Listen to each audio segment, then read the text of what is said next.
bukodo bwawe 10 gwe musumba ngo ina TV ne bagamba sasula 10 okuba music yenna nogana omusaso ngobo omwoyo gw'obukodo eri abasumba abakodo mukama basumulula obukodo abukodo abo abaita ba bishop nga bakodo bo nyini bazimbye amayumba baguza amamotoka tubagabagulira na bugulizi naye okumayo obukodo bubatta tebasobola kugamba katuwagira abayimbi ba gospel omusumba yabuulira bishop Kiganda enjiri bamita Dr. Serwadda. Dr. Serwadda kojja wange yamujja mu kyalo e Masaka. My uncle is the first ordained Pentecostal pastor mu Uganda. Kati bambi oba Bishop Kiganda, I don't understand. Abakugamba info beba yakubuulira enjiri kojja wange yamujja mu kyalo. Kati ogamba otya negwe musajja bukodo kantusalemu bwolaba omusumba yenna nga agamba nti omuyimbi wa gospel ayina kuyimbira bwerere bukodo bwe bumusumbuwa bwolaba omusumba yenna agamba television okujja okuyimba oba ku mbaga oba mu kanisa tolina muwa sente mbulwa kubanga mb'okuyimbira mukama is a definition of kuyimbira bwerere oyo omusumba aba mulabe wa Kristo aba mulabe wa njiri na bukodo obukodo manange ngobo omwoyo gw'obukodo eri abasumba abakodo mukama basumulula obukodo abukodo abo abaita ba bishop nga bakodo bo nyini bazimbye amayumba baguza amamotoka tubagabagulira na bugulizi naye okumayo obukodo bubatta tebasobola kugamba katuwagira abayimbi ba gospel obukodo anti UPRS etteeka lyazze buli musumba ina radio ne TV buli mwaka ojanga kusasula milioni emu kitundu eyo emu kitundu okose music gwoyagala ina wa gospel kati obukodo bwabwe milioni emu kitundu kitegeeza omwezi gyemitwalo 12 olunaku 14 14 tezirisa na mwana wange breakfast bukodo bwawe 14 gwe musumba ngo ina TV ne bagamba sasula 14 okuba music yenna nogana omusaso nze buli lwimba lwenteeka ku simu yange siringi 5 naye gwe bagambye 14 24 hours okose music w'abayimbi oganye obukodo kakati nawe ekinyi ntula ku board omwezi gw'omukaaga omwaka ogujja buli TV ne radio etasasula UCC mye teri kudda ku mpewo ani akyogera ekyo noteeka libaddewo etteeka eryo not a proposal kyanjawulo nali ekapeeka n'aba UCC abo UCC talina buzibu ne UCC yagamba aba UPRS mwali musirisenga busirisi era buli TV ekosa content yenna agamba local content nti nyemba oba TV zisasula bayirawe TV zisasula nze newunya n'okwewunya n'ez'abalokole radio z'abalokole ezimu zisasula era si buli muntu abamu abakodo bebaganye kati kankubulira ekyandikoleddwa kyandibadde bwe kiti bishop yenno yalina radio ye yandisasudde milioni emu kitundu bw'amala ogisasula enkeera n'agenda ku UPRS n'abagamba munda g'abayimbi be mugenda okuwa ssente oba be mwawa ssente okitegeera azini leke n'emu kitundu ebere basis y'okuteeka ku UPRS akazito ti munda gendi bishop ndi pastor nina radio bwent nakasasula emyaka 2 nzize wano njagala kundaga abayimbi ba gospel be mwali muwadde ssente naye obukodo obubajjudde mubyo kyogamba nti tikatusasule tukole ekyo naye ne siringi 10 bayibuli yennyini enjiri gye mutubulya bayibuli egamba nti guweereddwa omukisa omukono blessed is the hand which gives si kyekyo mu Luganda kyeki wa mukisa oba omukono guweereddwa omukisa ogugaba kati wuliriza mwe mutubulira enjiri eyo naye kati nammwe muli challenged babagamba musasule milioni emu kitundu omwaka mulamba mu mukono gwammwe bannange mubigaanye enjiri ekitegeeza bye mutubulira temubi practicing abasumba kiki bagamba bo lwaki ogamba nti bakodo bagamba kinti tebaga tate kiki kye bagamba mbunno Levikson Bugembe Babirye Kobe Bryant Exodus mbwenjiri yaweebwa bubwa nabo balina jiga babugabi mbubo babulira enjiri mu kigambo Exodus n'agiyimba mu luyimba kani imagine basumba mu okumate mulina nsoji si bonna ngamba abamusi bonna nze manyi Apostle Julius Oyeti ya pako milioni 5 nendeta Babirye milioni 5 pesa babanja abasasula n'ogenda wano kakanda abo bonna bagundi basasula no yenyini nno yabadde agamba ogenda makanisa g'eddanjiri yatugambye nze omusajja oyo tampita nko kuyimba bwerere now tosobola kuŋŋamba abasumba abalokole this is what they do batandika okubuulira enjiri ng'abamu bayibuli bazibaweredde bwereere. Naye Levikson akwata oluyimba tande replay n'agenda wannasimu n'asasula miliyoni 3 audio, n'asasula miliyoni 17 video, n'asasula miliyoni nga 7 marketing, wonna ewa miliyoni nga 4 capital.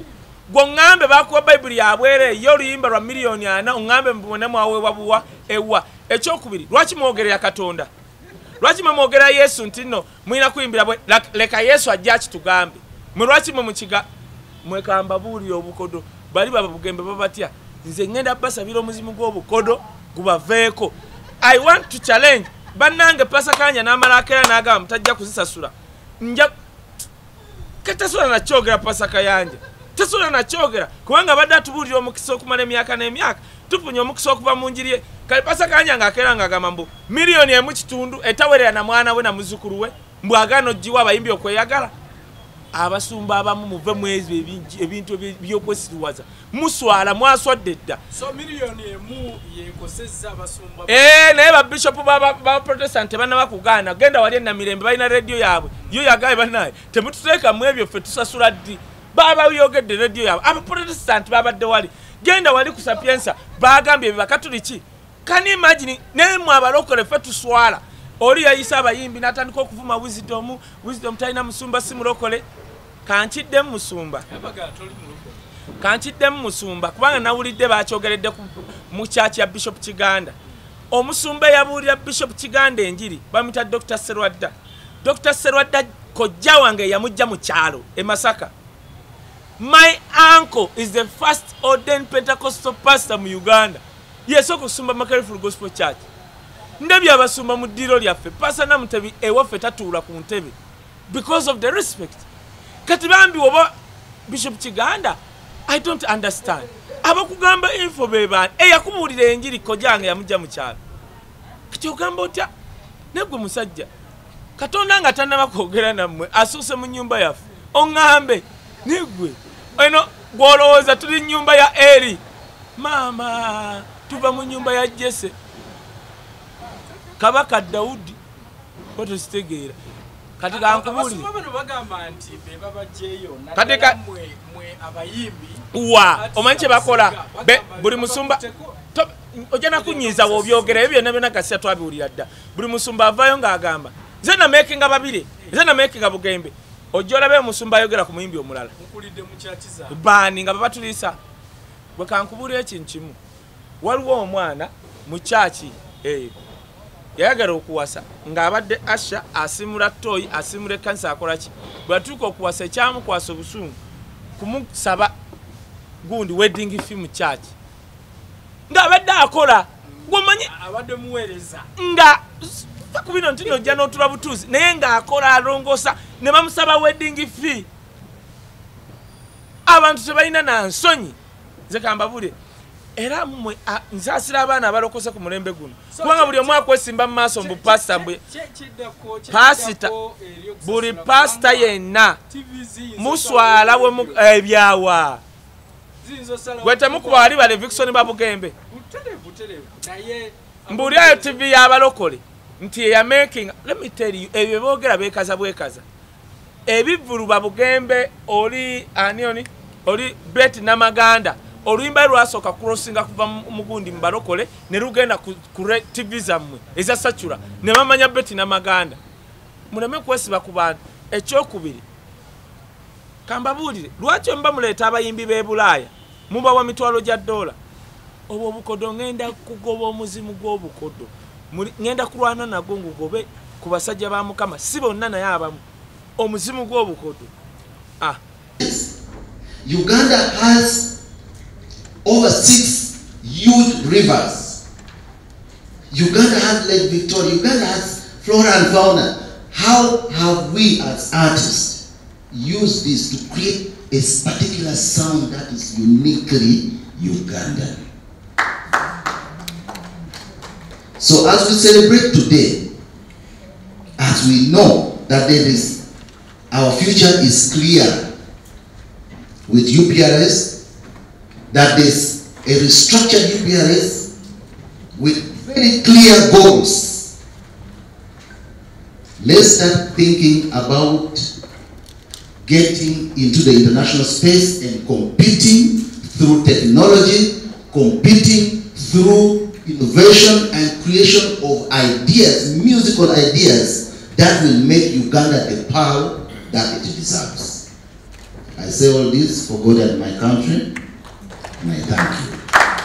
It's now my pleasure to invite the regulator, right?